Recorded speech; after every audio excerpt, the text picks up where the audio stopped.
And Barak Yahweh Brakatha, Yahawashi, Barak Yahweh Brakatha, Yahawashi Bahashem, Rakakwadash. Double honor to the apostles, the elders. Salutations to you, sincere brothers, teaching in truth and in sincerity. Lesson will be entitled A Sling and a Stone. Sling Yahawashi. If you are reading this in the computer version, right before you read verse 20 in 1 Samuel chapter 17 in black and bold, you see David accepts the challenge. All right. 1 Samuel 17 and 20. And David rose up early in the morning and left the sheep with the keeper and took and went as Jesse his father had commanded him. And he came to the trench as the host was going forth to fight, and shouted for the battle. For Israel and the Philistines had put the battle in array, army against army. At this time frame, both armies were in military formation, facing each other. And David left his carriage in the hand of the keeper of the carriage, and ran into the army, and came and saluted his brethren. And as he talked with them, behold, there came up the champion, the Philistine of Goliath by name, out of the armies of the Philistines, and spoke according to the same words, and David heard them. Goliath was known as a great, humongous warrior. Now, more than likely, Goliath stood over 14 feet. This man was so big, he had 6 fingers on both hands. This man was so big, he had 6 toes on both feet. Okay? Verse 24. And all the men of Israel, when they saw the man, fled from him and were sore afraid. Verse 25. And the men of Israel said, have you seen this man that is come up? Surely to defy Israel is he come up. And it shall be that the man who kills him, the king will enrich him with great riches, and will give him his daughter, and make his father's house free in Israel, free from what? Taxes. And David spoke to the men that stood by him, saying, what shall be done to the man that kills this Philistine, and take away the reproach / shame from Israel? For who is this uncircumcised Philistine that he should defy the armies of the living power? And the people answer him after this manner, saying, so shall it be done to the man that kills him. Meaning, this man would receive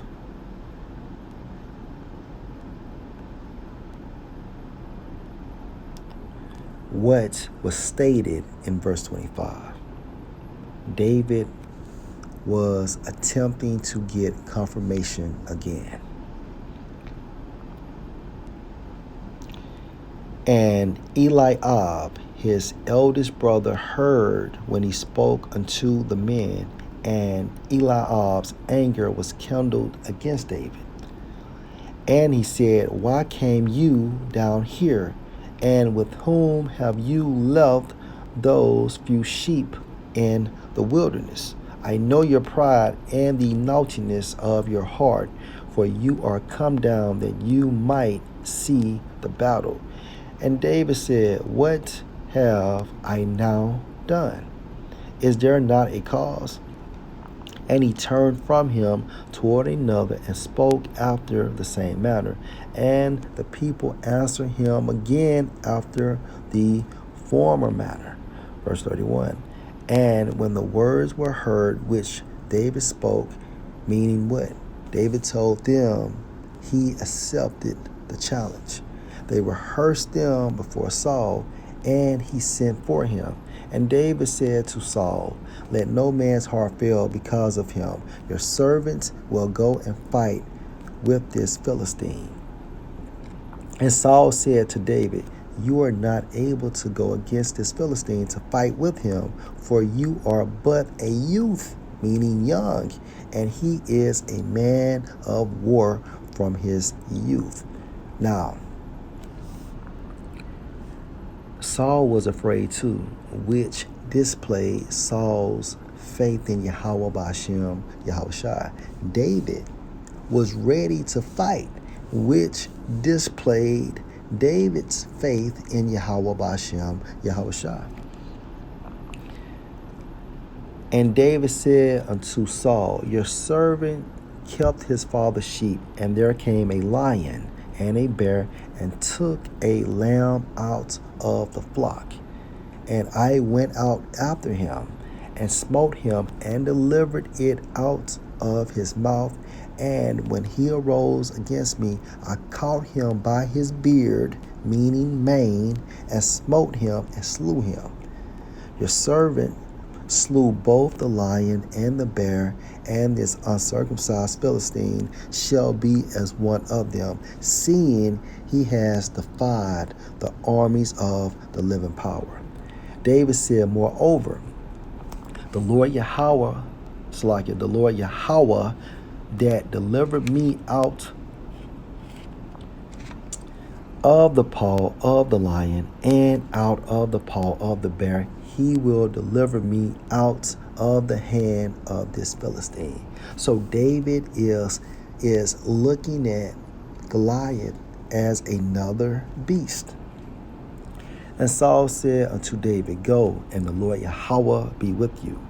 And Saul armed David with his armor, and he put an helmet of brass on his head. Also he armed him with a coat of mail.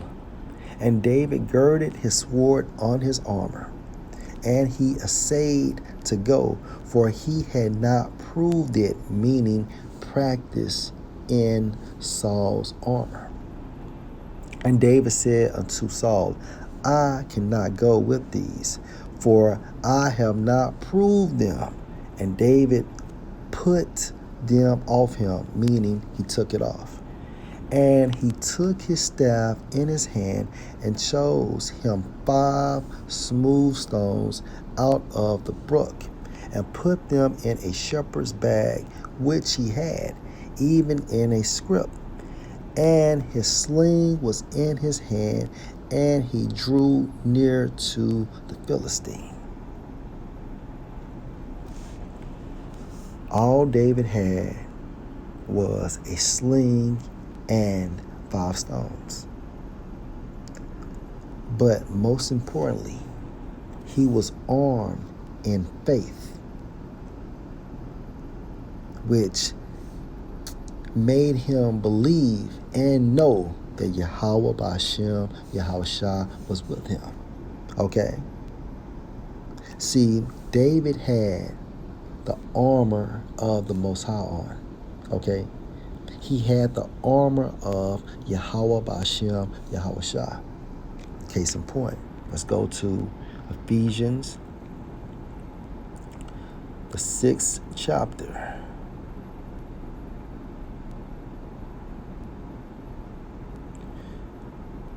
Verse 13. Wherefore take unto you the whole armor of the Most High, that you may be able to withstand in the evil day, and having done all to stand. Stand therefore, having your loins, meaning mind, girt about with truth, and having on the breastplate of righteousness, and your feet shod with the preparation of the gospel of peace. Above all, taking the shield of faith, wherewith you shall be able to quench all the fiery darts of the wicked, and take the helmet of salvation and the sword of the Spirit, which is the word of the Most High. All right. And this is all we need. The armor of Yahawashi, Yahawashi. Okay.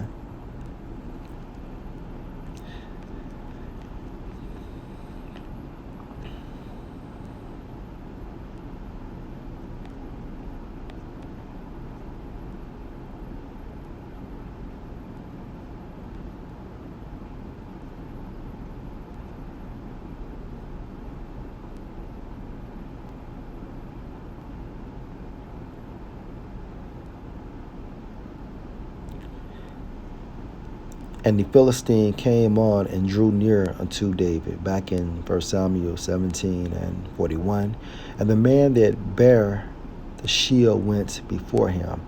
And when the Philistine looked about and saw David, he disdained him, for he was but a youth, meaning young, and ruddy, light-skinned. Okay?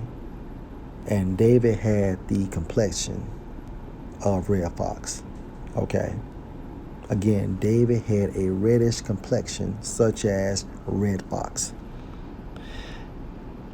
and of a fair countenance. And the Philistine said unto David, Am I a dog that you came to me with staves? And the Philistine cursed David by his gods. And the Philistine said to David, Come to me, and I will give your flesh unto the fowls of the air, and to the beasts of the field.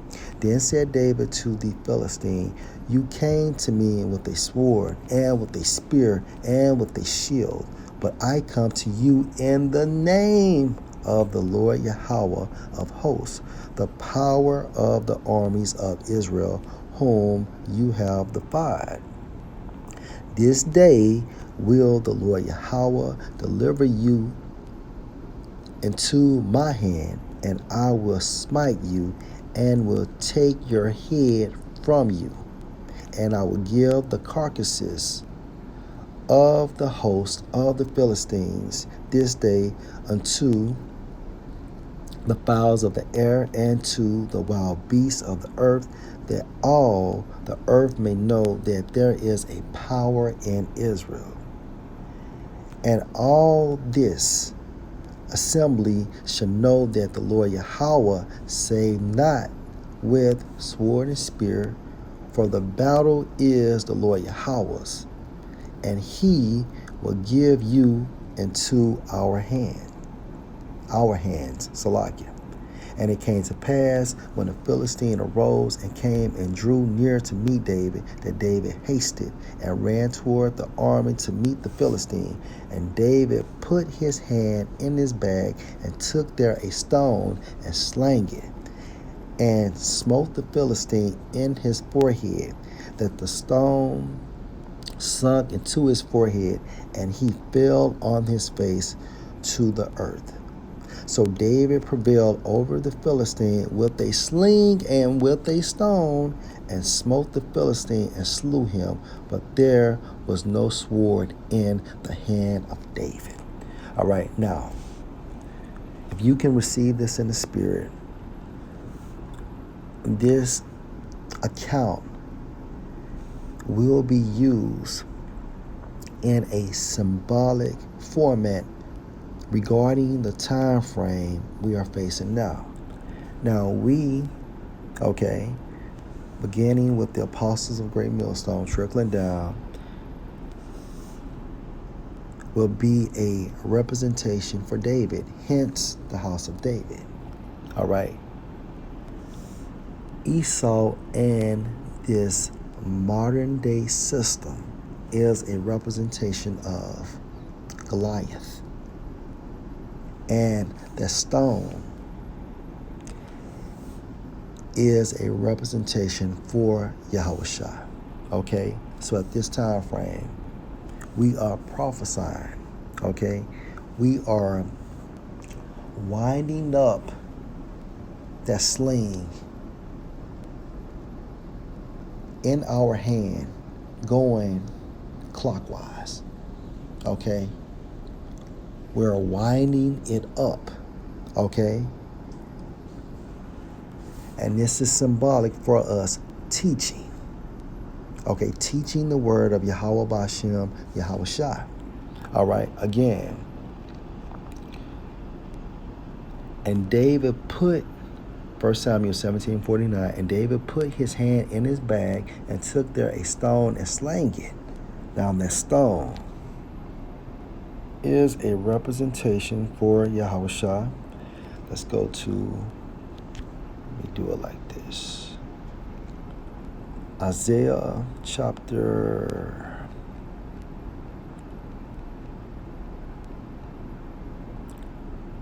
8 and 14.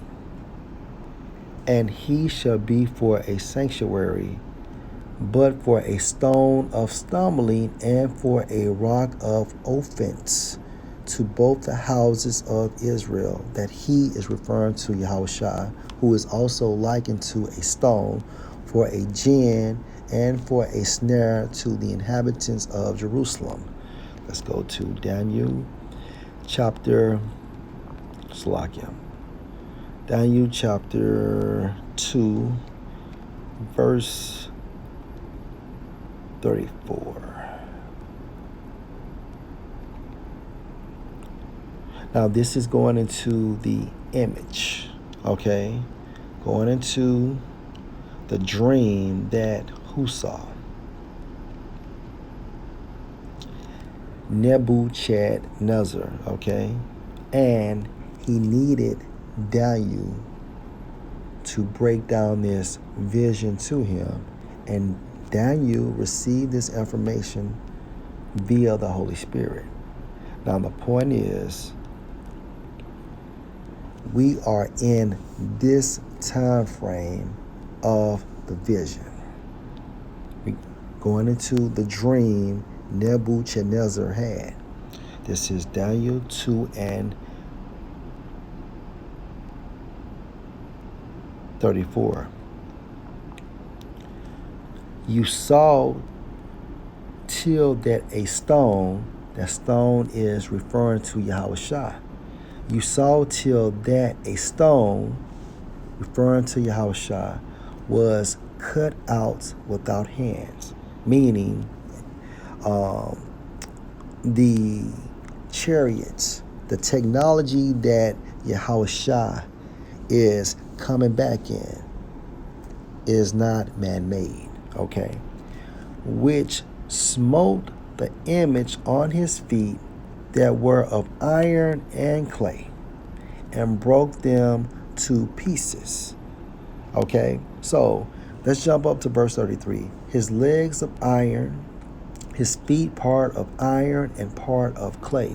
See, we are in this time frame, okay, which is a representation of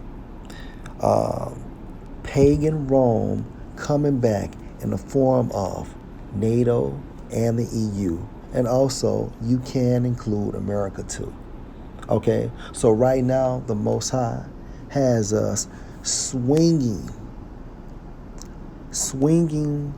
that sling, all right? And at the allotted time, the Most High is going to dispatch Yahawashi.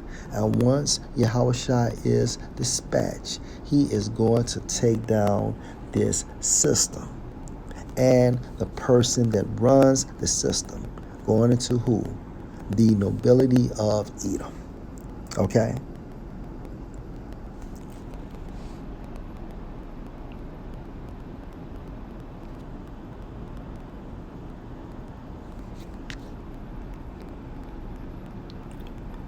So just like King David displayed his faith in Yahweh Bashem, Yahawashi, we must continue to do so until we are saved. And the size of our opponent doesn't matter.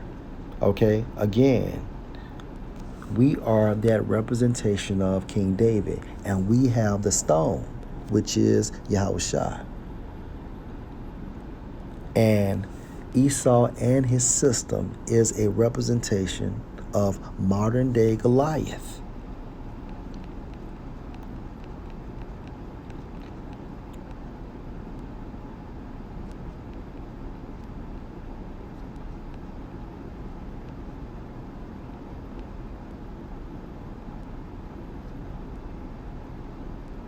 Back in 1 Samuel 17 and verse 46. This day will the Lord Yahweh deliver you into my hand. All right? And we are approaching that game day when Yahawashi will return and destroy this system. This day will the Lord Yahweh deliver you into my hand, and I will smite you and take your head from you, and I will give the carcasses of the host of the Philistines this day unto the fowls of the air and to the wild beasts of the earth, that all the earth may know that there is a power in Israel, whose name is Yahweh, and his son's name is Yahawashi. And all this assembly shall know that the Lord Yahweh saved not with sword and spear, right? So our warfare is spiritual and not carnal. For the battle is the Lord Yahweh's, and he will give you into our hands. And just like David received in his hand ancient Goliath, we are going to receive modern day Goliath in our hands. And it came to pass when the Philistine arose and came and drew near to meet David, that David hasted and ran toward the army to meet the Philistine. And David put his hand in his bag and took there a stone and slang it. A sling and a stone, sling Yahawashi. And we are slinging Yahawashi, okay, through the art of teaching and preaching. And smote the Philistine in his forehead, that the stone sunk into his forehead, and he fell on his face to the earth. Lord, will you edify? Shalom.